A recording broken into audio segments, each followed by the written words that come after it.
Because we're going for a more realistic story with some more mature themes, we're also having to go with, and I think it's a good thing, we're going with a more realistic art style, a gritty art style.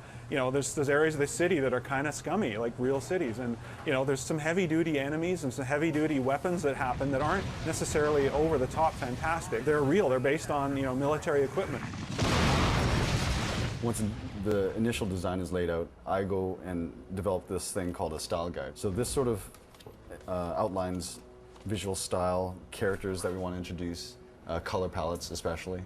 It would have similarities to Manhattan as far as it's an island and it's got, you know, different boroughs and different areas and, you know, surrounded by water and coastline somewhat familiar. So we modeled it off of different cities, taking ideas from them to create what would be quickly acceptable as a big city feel. We really decided to take our physics system to the next level as well. So when Hulk runs into a car or slams it or pushes it back in the world, it will react realistically. And because he's so powerful, it's going to fly.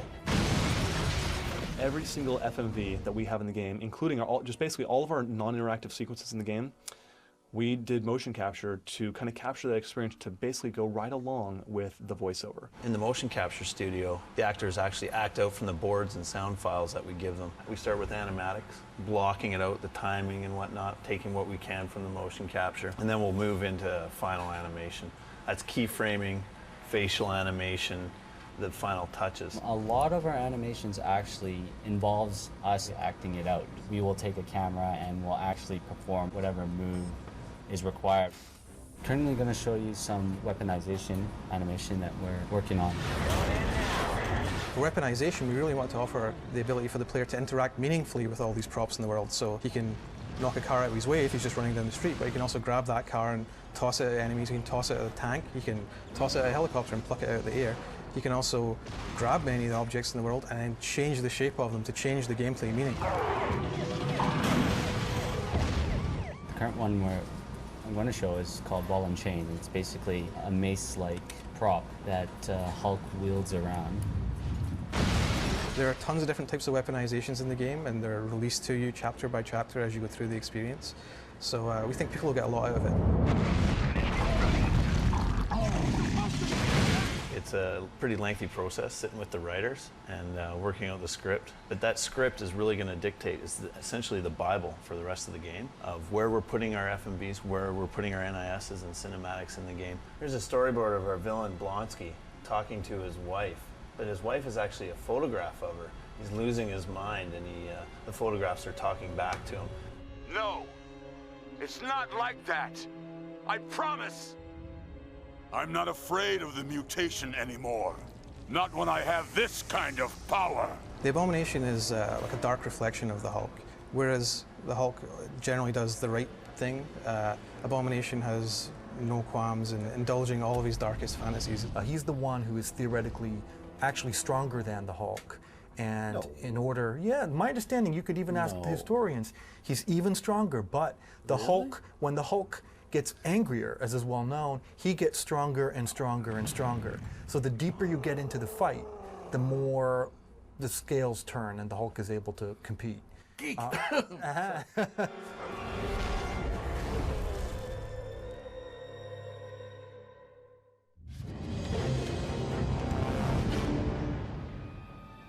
My name is Bruce Banner, and this is me.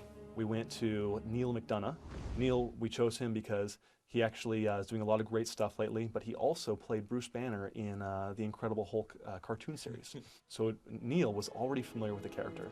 I don't understand. Is this mission directive? He had the voice down, and he just had the right personality, a perfect fit. I am the Hulk. I did this to myself, all in the name of science. You're not gonna like me when I'm angry. Next, Ron Perlman, the best monster voice I've ever heard. And he's a great actor. So he was the perfect fit for Emma Blonsky. I know what triggers it, you freak. I know how tough you are to the nearest decimal point. I don't need to know how to become like you. I need to know how to control it. What are you? I'm Ahab, and you're the big white whale. Now, open wide and say, ah. Banner, when he becomes the Hulk, that's his inner being really coming out, and whatever he went through in his life, he has a lot of pain inside, and the great thing is he gets to let it out. It has an emotional level to it also, which is so much more important. So when you're playing, there's obviously technique, and you have to be tough enough to stick with the program, but with Hulk, there's also that emotional thing. You get to play with your emotion and the Hulk's emotion, so I think it's going to be a big hit for kids and also for adults like myself. Hulk is not afraid. Hulk is the strongest one there is. Well, everyone recognizes the Hulk as a part of themselves, I think. It's the part of them which just wants to destroy, and it's those crazy ideas you get in your head at the spur of the moment, and most people, a healthy person, shuts those down, but the Hulk just acts on them. He just wants to destroy and wreck anything which gets in his way. And I think we've built a game which really kind of offers that opportunity for stress relief and rewards it and builds on it.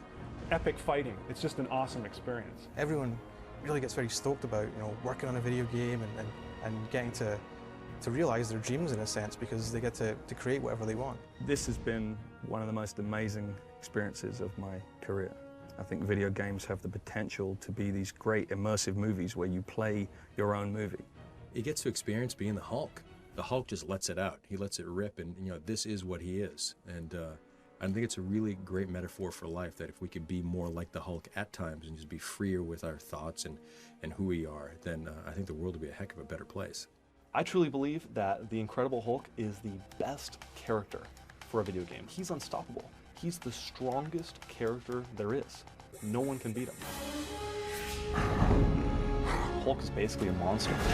We try to give the player the feeling that they really are the Hulk. He's like the strongest one there is. A bull in a china shop, except the china shop is New York City. The strongest superhero ever. The ultimate power of the Hulk. He's the single most powerful character there is out there. He gets to experience being the Hulk. The player gets to indulge in all these crazy things he can't do in regular life. You felt like you could just run around wild and start destroying stuff.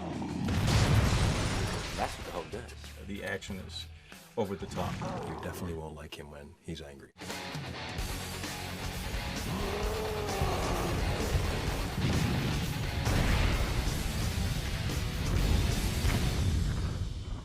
This superhero takes a flaming bus and throws it half a mile at a 60-foot-high mech. This superhero catches a cruise missile that's being shot at him and takes down a skyscraper into the bargain. That is the power we're trying to deliver. You're taking one of the biggest larger-than-life characters there is fictionally, and you're putting him in an open-world city environment where he can basically do anything. With the Hulk's momentum, you can do whatever you want. Nothing can stop you. Probably there have been times in your life when you wished you could turn into the Hulk. There's something incredibly cathartic about that.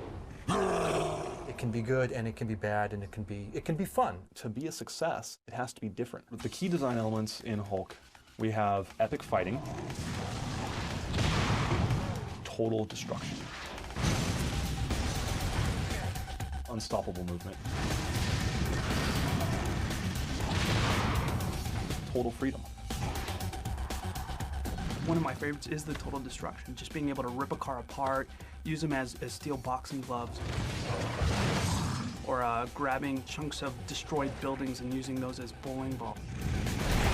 The free roaming element of the game is about giving the player choice. He can start off anywhere in the environment, he can go anywhere in the environment. If he wants to go and start a mission and continue the story and interact with other characters, that's available to him at any time. If he wants to kick cop cars into the harbour, he can do that. If he wants to run around just creating a public nuisance, it's available to him. And the first time I've ever seen a video game, you have the sight line of the entire city, the entire environment from any vantage point, which is an incredible achievement. It's not just a free-roaming city, it's much more interactive than we've ever seen before.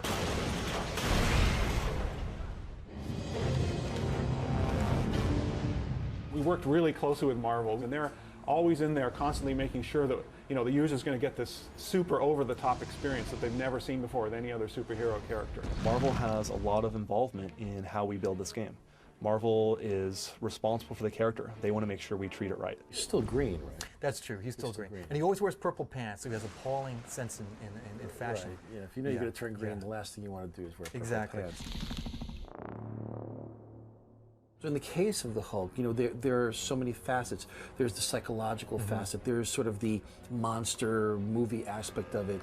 There's the superheroic aspect of it, which is, you know, the colorful big, you know, character that appears in a Marvel comic. The storylines, the concepts that come across in all Hulk stories tell the human story of Bruce Banner, who's dealing with rejection from the world. What's most successful is when the story's really good, when you feel like the moves make sense and that the action's driven by something other than just some carrot in the distance. Given that we're now, based off of the comic book, we have just full license to run rampant in the world, whereas when you're dealing with a movie license, you have to stick pretty close to that story. We were fortunate enough to get a very talented writer in Paul Jenkins, who's an award-winning, high-profile comic book writer. Paul Jenkins was our writer, and he wrote the Hulk comic for a couple of years and really brought in some dark elements, especially around the inner torment of Banner. He's just a wonderful writer. And the fact that both he and Brian are British, I won't hold against them. As a very little kid, I used to sit on the floor and draw comic books. Had no idea that would be my career. What's happening to me? My darling boy, don't be afraid. Writing a video game is very much a collaborative experience. The difference is that you're writing a little bit of a jigsaw puzzle.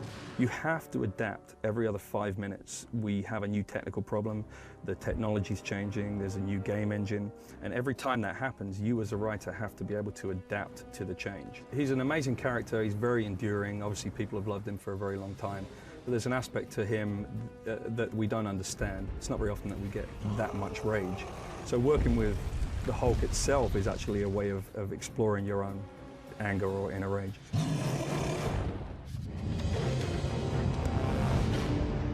We went along with Brian Hitch's Ultimate series as our sort of goal for this is the type of comic book we want to try to reflect in our game.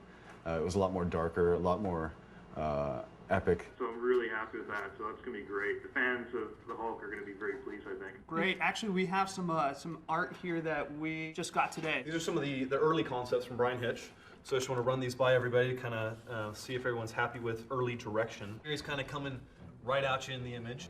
Here he's just kind of got the classic Hulk pose where he's looking really strong, really aggressive. You got more of a shaven head, more of a mohawk type of a hairdo. And a lot more vascular. His muscles were more defined and vascular than previous versions of the Hulk. I spent a lot of my time figuring out how we're going to accomplish all of these great ideas. Finding the best composer, looking for the best sound effects designers in the world, looking for the best orchestra in the world, looking for the best writer for this project. It's pretty different from what Vlad and Tim do back at Radical. Video game producer is a really interesting job because you have to be a total generalist.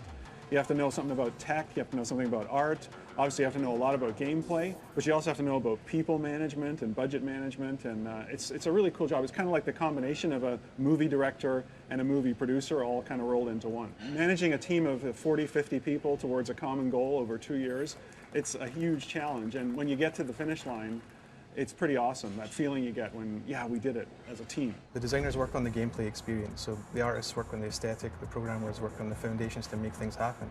But the designers are really directors of individual little segments of the game, and really sort of defining what the experience is going to be, and then working with everyone else to figure out how to make it as good as it can be. The last portion of the process in developing a game is when we get to quality assurance. So we give it to between 15 and 30 kids that are hardcore gamers, and they'll go through it, play the game from just about every aspect you could possibly think of. And they have a giant database, they collect all the bugs. One thing I noticed is that there's a map hole, and so if we were writing a bug, that would be one of the things that we would write up. We'd be looking at upwards of 10 to 12,000 bugs, each one a separate issue.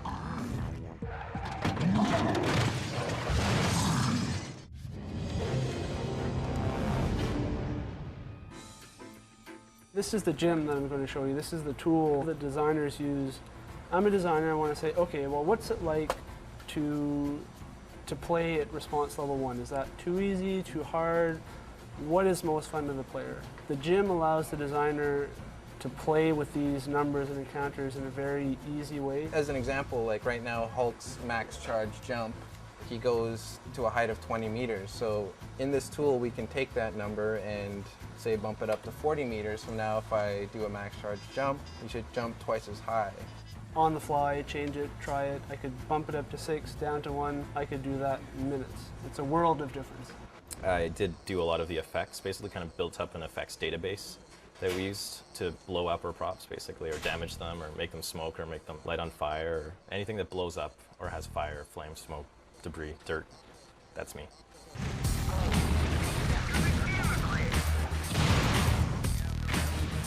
Basically, Hulk 1, every effect took up a chunk of memory. In Hulk 2, we have a way of instancing the effects, so it basically means each effect is kind of a clone of another effect. Before we could have one effect, we can maybe have 10 in place of that one effect now, so maybe 10 times more effects than Hulk 1.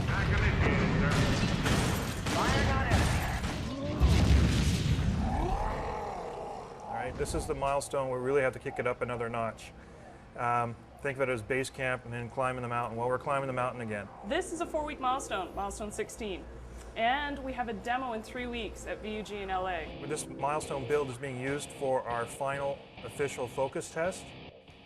We need to make sure that it plays right. We put it in gamers' hands and said, here's a new idea. Here's weaponization. What do you think?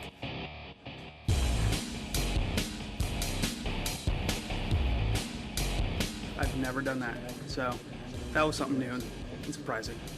We have a database that we maintain, has over 3,000 gamers. We wanted to make sure they had not played Hulk before, at least this particular version of Hulk, and so it was a fresh, new experience for them. It makes it incredibly hard to try to grab and punch a helicopter while you're flying by them at 40 miles an hour. That doesn't give you like any type of control in the air. It's very interesting and exciting to know that what I have to say is actually going into the game. It was really cool because I had enough to say about a game that wasn't finished. It wasn't hard to talk about a game that's not done. You feel like you had like an active participation in the making of the game, and it's just makes you feel kind of important, you know? I like the consistency of feedback with the first group and second group on some key items, things that we know we need to look at, and so ultimately, it's very valuable. It's going to help us make it a lot better game.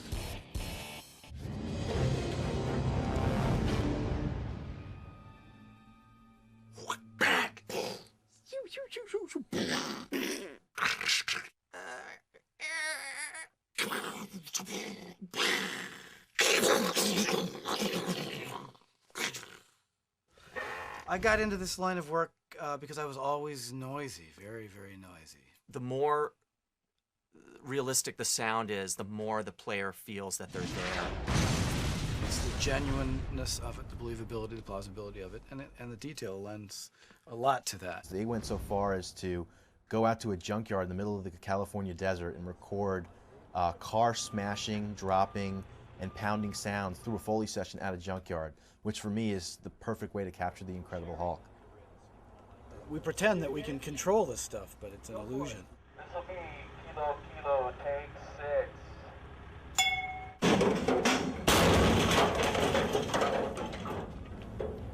Done. The whole game is about power, so the sound has to definitely depict this power, and because there's so much destruction going on.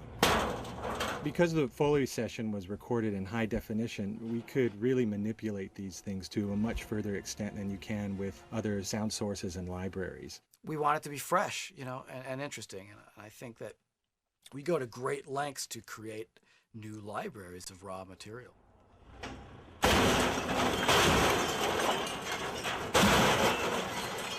There's a lot of sound that gets recorded that you don't necessarily hear when you're out there, and that's what we're interested in. What sounded like a, you know, is in fact.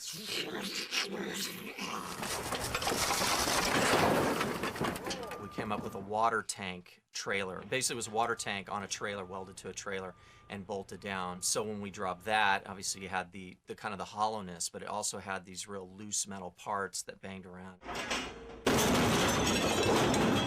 I think Brian got the bright idea of taking a grappling hook and hooking it up to the van, and then they took a tractor and dragged it and just ripped the thing like a can opener.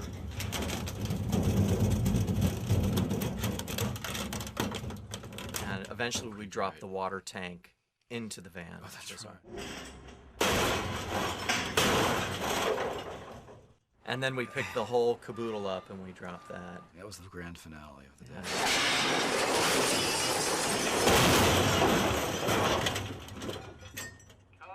The sounds that you hear in the game are really a conglomeration of a bunch of different sounds.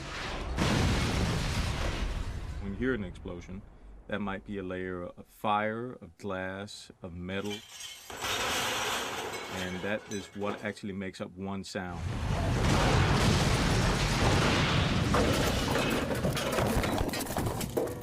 Hot! So we just keep trying stuff. Try not to break anything or kill anyone.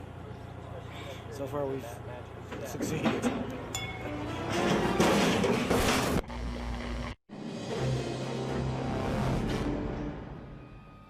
We started adding music, so I've taken the blocked FMV from the FMV guys, passed that on to Bill Brown, our composer, and he's done a track for that. So right now we're at a point where we have some dialogue and some music.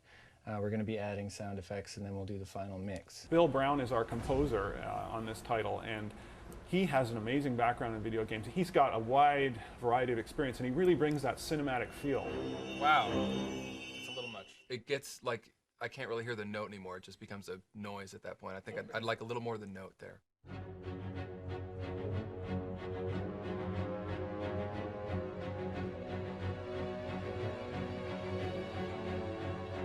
In the case of this project, it's it's just a lot of action and a lot of adrenaline.